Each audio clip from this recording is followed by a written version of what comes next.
All right, now let's look at some diagnostic tests. These include sensitivity, specificity, positive predictive value, and negative predictive value. You will be expected to calculate and manipulate these numbers for step 1, 2, and 3. So, mastering them is important. First, let's review how to approach these questions dealing with diagnostic tests. You should always start by drawing a 2 by 2 table comparing the test results with the actual presence of disease, as you can see here. So, to review our table, a true positive is when the test is positive and the subject has the disease of interest. A false positive is when the test is positive but the subject does not have the disease. A false negative is when the test is negative but the subject actually has the disease. And a true negative is when the test is negative and the subject does not have the disease. So, what's the benefit of constructing this table? Well, you can use this table to calculate the sensitivity, the specificity, the positive predictive value, and the negative predictive value. The sensitivity and specificity here are parameters that describe the diagnostic test itself, while the positive and negative predictive value describe how to interpret the test results in a clinical scenario. All right. So, first up here, we have sensitivity. And it's the ability of a test to detect disease when it is present. The sensitivity of a diagnostic test is defined as the proportion of all people with the disease who test positive or the true positives divided by the sum of the true positives and false negatives. An easy way to remember this is in our 2 by 2 constructed table. It includes the values in our first column, as you can see here. After this, all you need to know is that the trues go on top, and you've created the formula for sensitivity. So, when is a highly sensitive test most useful? Well, a test with high sensitivity is great at ruling out disease. This leads us to the mnemonic SNOUT. The SN stands for sensitivity here, and OUT stands for rule out disease. Here, if the sensitivity approaches 1, this is desirable for ruling out disease because it indicates a low false negative rate. And if you have a sensitivity of 1, the above equation shows that the false negative rate must equal 0. In this scenario, all negatives would be true negatives. Now, diagnostic tests with high sensitivity are often used to screen for disease. An example of a test with high sensitivity is an ELISA, which is good for ruling out diseases like HIV. Now, specificity is the ability of a test to indicate no disease when the disease is not present. And specificity is defined as the proportion of all people without disease who test negative or the true negatives divided by the sum of the true negatives and false positives. An easy way to remember this is in our 2 by 2 table. These include the values in the second column, as you can see here. And again, after this, all you need to know is that the trues go on top.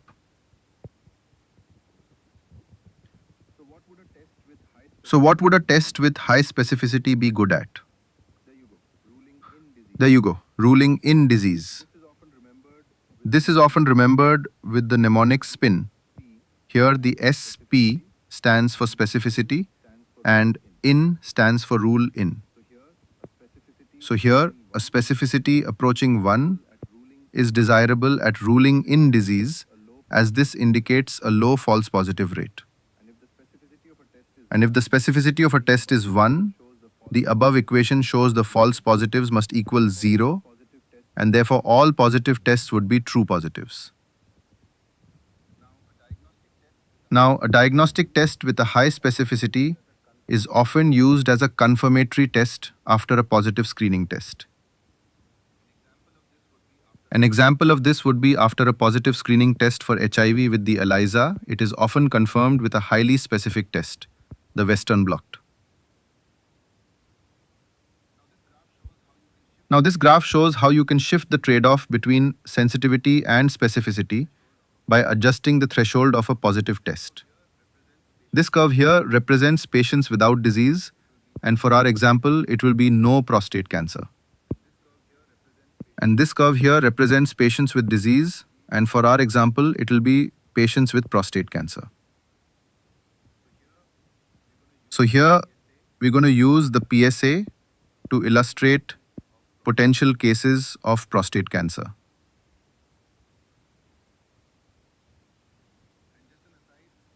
And just an aside, these are theoretical numbers here to help us show how the table works, not to actually demonstrate the accuracy of the test itself.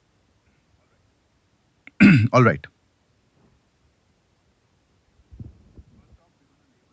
First off, we're going to label the bottom of our curve. So after doing that, what do we see? Well, at 0, there is no one with prostate cancer, and all of the patients with prostate cancer have a value greater than 0. So using this lower limit for the test, this means that if you were to perform a prostate biopsy for everyone with a PSA greater than 0, you should theoretically miss no cases of prostate cancer. But with this, you're going to be doing a ton of unnecessary prostate biopsies. This means that in this case, your test is very sensitive.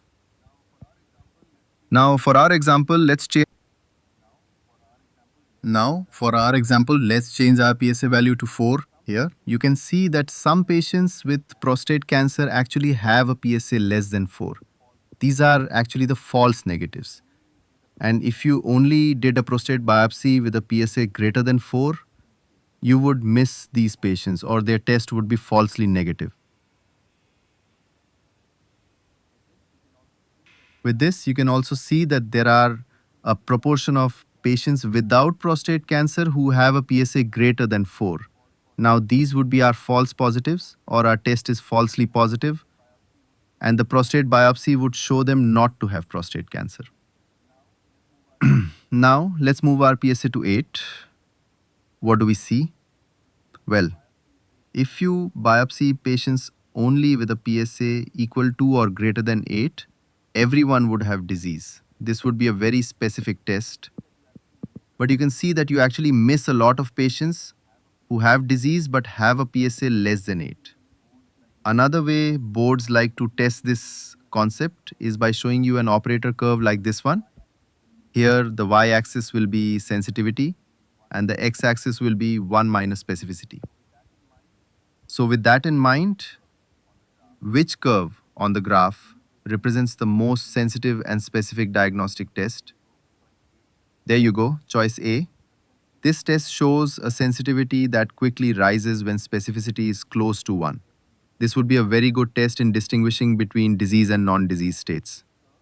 Now, this curve, curve C, has no predictive value, that is, it can't tell disease from no disease. And choice D and E here would be distractions. Now, we still have a little bit more information to cover on our 2x2 table. First up, we have the positive predictive value, and is defined as the proportion of positive test results that are true positives, or the true positives divided by the true positives plus the false positives. Another way to look at the positive predictive value is that it's the probability that a person actually has a disease given a positive test result. An easy way to remember this is that in our 2x2 constructed table, it includes the values in our top row. And once again, all you need to know here is that the trues go on top. Another important point to note is that it's the positive predictive value that often shows up clinically, and this is when a patient asks what are the chances of them having a disease after receiving a positive test result. And here the patient is asking what is the positive predictive value for the said test. On the other side of this coin, you have the negative predictive value, and now the negative predictive value is defined as the proportion of negative test results that are true negatives, or the true negatives, divided by the sum of all false negatives and true negatives. Another way to look at this is the negative predictive value is telling us the probability of a person actually being disease free given a negative test result. And again, another easy way to remember this is looking at our 2 by 2 table. It includes the values in our bottom row, as you can see here. And what do you think goes on top? There you go, the truths go on top. And again, the negative predictive value also shows up clinically when patients ask what are the chances that they don't have a disease given a negative test result. Now, a critical point to remember is that both the positive and negative predictive value of a diagnostic test vary with the prevalence of disease. Now, what about sensitivity and specificity? Do these vary with disease prevalence? Nope, they sure don't. So, with that, the higher the prevalence of disease, the higher the positive predictive value, and the lower the negative predictive value. And to the opposite of that, the lower the prevalence of disease, the lower the positive predictive value will be, and the higher the negative predictive value will be. And if you're having difficulty with this concept, remember the prevalence is defined as the number with disease divided by the size of the population. Or if you're using our 2 by 2 table, you take all of those with disease, which is our true positives and false negatives, and you divide this by the population, which is our true positives plus our false negatives plus our false positives plus our true negatives. If you want to test this further, you can put some example numbers in our 2 by 2 table to see how it changes the disease prevalence as well as affects the positive predictive value and the negative predictive value. All right. I know that was a lot of information to digest. So let's do one question for fun.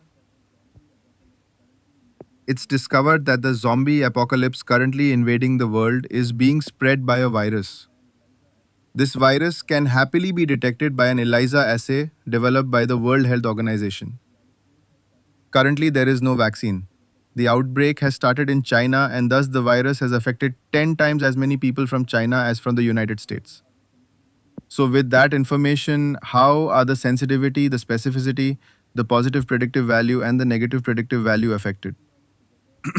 All right.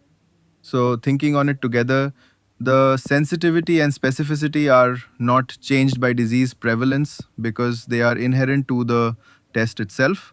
However, if you're in China, the positive predictive value is increased. And what do you think about the negative predictive value? There you go, because the prevalence is increased, the negative predictive value would be decreased.